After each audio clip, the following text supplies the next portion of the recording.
¿Qué fines persigue la Unión Europea relanzando su industria de defensa y promoviendo ánimos militaristas?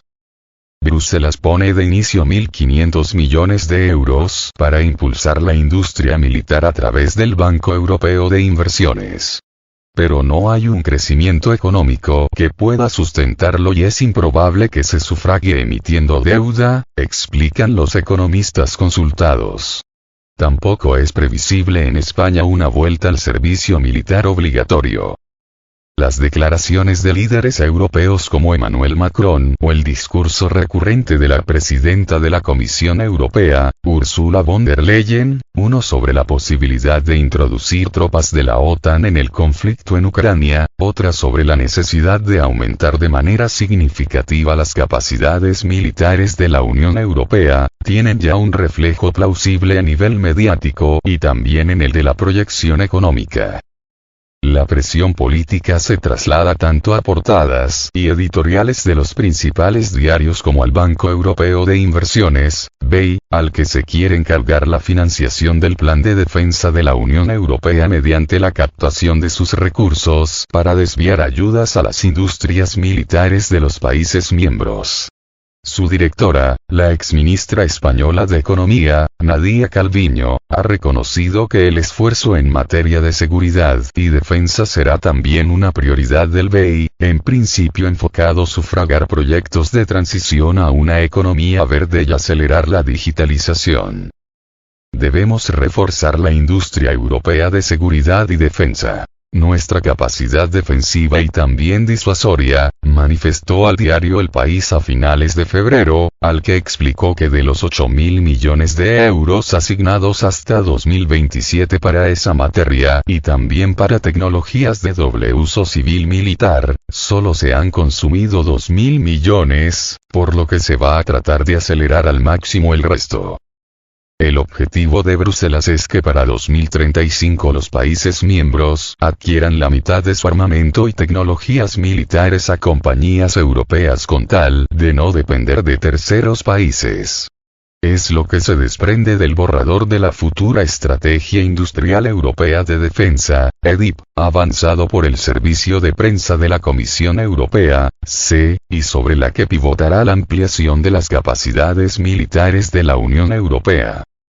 Al respecto, el presidente del Consejo Europeo, Charles Michel, ya abogó durante una reunión del BEI a principios de febrero por ejecutar los fondos Next Generation de la Unión Europea en proyectos de la industria de defensa y no solo en los destinados a la transición digital y verde.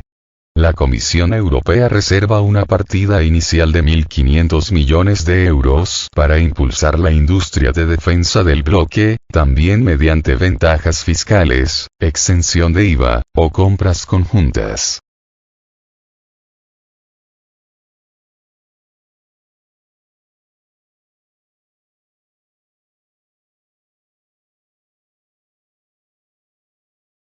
¿Cómo podrá pagarse? En Bruselas hay quien habla de utilizar los beneficios generados por los activos rusos congelados, una opción problemática de dudosa legalidad.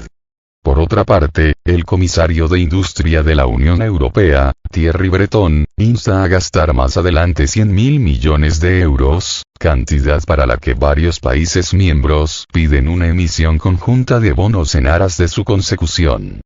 Sin embargo, los ministerios de defensa de los países miembros podrían mostrar sus recelos ante una cesión al bloque de áreas enteras vinculadas a la seguridad nacional. Para Santiago Niño Becerra, catedrático emérito de Estructura Económica en la Universidad Ramon Llull de Barcelona, URL, el imparable aumento del gasto militar en Europa no se pagará mediante un incremento de la presión fiscal. Aunque hay margen para perseguir el fraude, por alguna razón hay escasa voluntad para ir por ahí, explica Sputnik. Y a diferencia de otros planteamientos, tampoco con emisión de deuda, piensa este economista, seguro de que el gasto militar, sencillamente, se descontará de otros.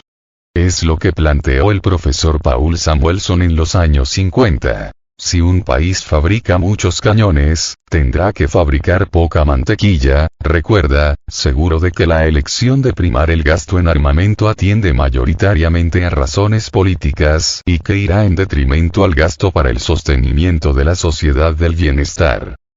Lo que sí está totalmente descartado es el camino de la deuda pública. La mayoría de los países europeos supera el 60% de deuda, que es el límite fijado por el Pacto de Estabilidad, y España lo supera de largo, el 107%.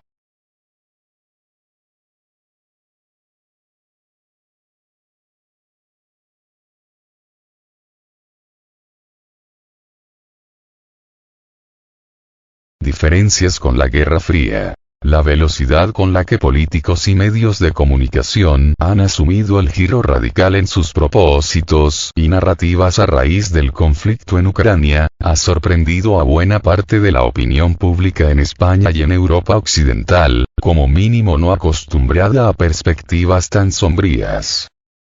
Pese a que muchos líderes europeos matizan el pensamiento expresado por Macron, en España, la prensa presenta la proximidad de una guerra con Rusia prácticamente como un hecho en vías de ser consumado, fomentando un pánico en la sociedad con el que ejercer su control.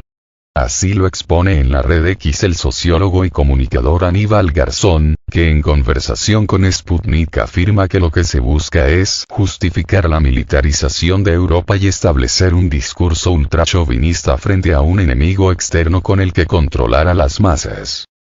A juicio de Garzón, los resultados de las elecciones al Europarlamento expresarán la falta de un rumbo propio en Bruselas. La Unión Europea pierde relevancia en la política internacional, explica. En lugar de empoderarse como un actor dentro del mundo multipolar donde relacionarse con países del sur global y las potencias emergentes, Europa se limita a seguir la política dictada por Washington y la OTAN. Dada la proximidad de las elecciones europeas, este miedo también opera en favor de los grandes partidos frente a las formaciones euroescépticas, la izquierda alternativa e incluso cierta extrema derecha chauvinista y contraria a la Unión Europea, afirma Garzón. El momento histórico recuerda a la Guerra Fría y su paranoia. Pero desde el punto de vista económico, la diferencia de aquella época con los tiempos actuales es enorme, al menos en su primera parte, según Niño Becerra. Entonces el crecimiento económico en Europa era espectacular, incluida España, pero ahora el crecimiento es muy bajo y está concentrado en actividades y en sectores de población muy concretos, advierte. La evolución de la economía desde el 24 de febrero del 2022 no ha podido ir peor para Europa y, en concreto, para Alemania. Y muchas de las decisiones que se han tomado, entiendo que sin demasiado análisis, han afectado a sectores concretos, como el agrario. El hecho es que Europa ha perdido competitividad. Por contra, Estados Unidos ha salido claramente beneficiado, sobre todo, su sector energético y su complejo industrial militar, parafraseando al presidente Eisenhower, explica Niño Becerra. Garzón admite que la falta de capacidades militares propias impide a la Unión Europea conducir políticas propias y soberanas, pero los líderes europeos, como Macron, Scholz e incluso Sánchez, están intentando desviar las críticas por la mala situación económica hacia un enemigo constante, Rusia.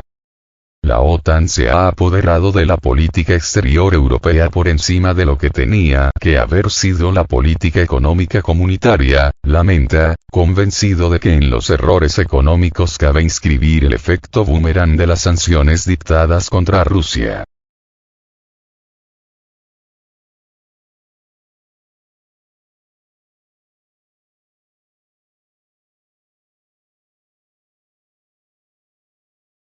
El modelo barato se encarece. Con el incremento del gasto militar y la ampliación de las capacidades de los ejércitos de la Unión Europea, también se trata de superar una limitación producto de la profesionalización de las Fuerzas Armadas en muchos países del club comunitario. En el caso de España, la envergadura de su ejército de tierra menguó y, hoy por hoy, sin una movilización, no alcanza para su contribución al futuro despliegue de tropas de la OTAN en el flanco oriental, acordado en 2023 en la cumbre de la Alianza en Vilnius. El paso a principios de siglo de un modelo de ejército de reclutas a otro de ejército profesional implicó para España una merma del número de efectivos. Cuando se profesionalizó el ejército, no se entendió que un ejército profesional es siempre más barato que un ejército de reclutas, explica a Sputnik Juan Antonio Herrero, autor en 1987 del informe crítico sobre el servicio militar e integrante en la Comisión Mixta Congreso-Senado para la plena profesionalización de las Fuerzas Armadas y supresión del servicio militar obligatorio en España, en tanto que experto civil. Y como no se entendió, se redujo el número de soldados, pensando que así se contenía el gasto militar, que era mucho mayor con el gasto de tropa recluta obligatoria, aduce J. A. Herrero. A su juicio, el aumento del gasto militar no tiene por qué suponer un incremento respecto al modelo anterior, donde se cubría como tropa ingenieros, doctores, gente con un valor económico mucho más alto en otros ámbitos. El equívoco, incide, surge si lo único que se mira es que el presupuesto ahora es más alto. Y si finalmente el modelo resulta ahora más caro, será porque es un gasto mayor exigido por la OTAN, no por una característica estructural.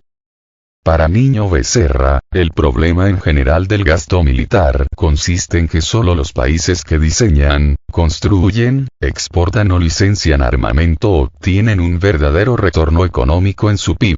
Y lo mismo sucede con la I+D, investigación y desarrollo, militar que, pasados los años, se usa en el ámbito civil, subraya. En el caso de España ese retorno es testimonial. El otro elemento es el coste. El armamento que da una ventaja militar es enormemente caro y precisa de recursos que, en muchísimas ocasiones, los países que se plantean construirlo no tienen.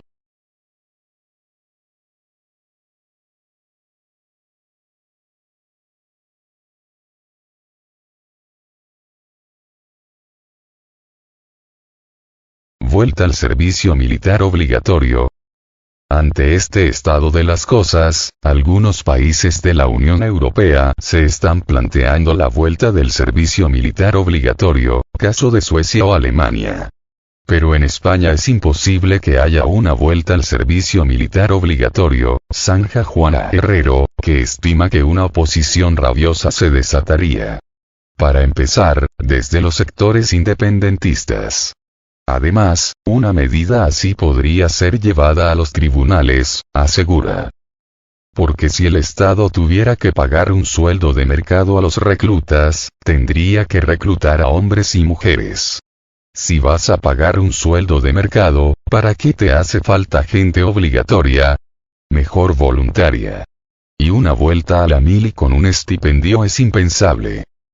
El grado de motivación de la mayoría de las personas que tuvieron que realizar el servicio militar obligatorio siempre fue muy bajo, recuerda Niño Becerra, quien en las circunstancias actuales solo ve una ventaja en una hipotética reimplantación. Adelgaza el desempleo, porque durante el tiempo que dura, las personas desempleadas salen de esas estadísticas. La cantidad de objetores de conciencia, insumisos y hasta prófugos fue muy importante en España en los años 80 y 90, antes del fin del servicio militar obligatorio. Juana Herrero recuerda que las tesis antimilitaristas impregnaron en parte el movimiento de objeción de conciencia, MOC, aunque no eran mayoritarias ni en la sociedad española ni en la masa objetora. Preguntado por la posibilidad de que una mayor implicación de la OTAN en el conflicto en Ucrania dispare los ánimos antimilitaristas en España, este profesor universitario no lo estima plausible.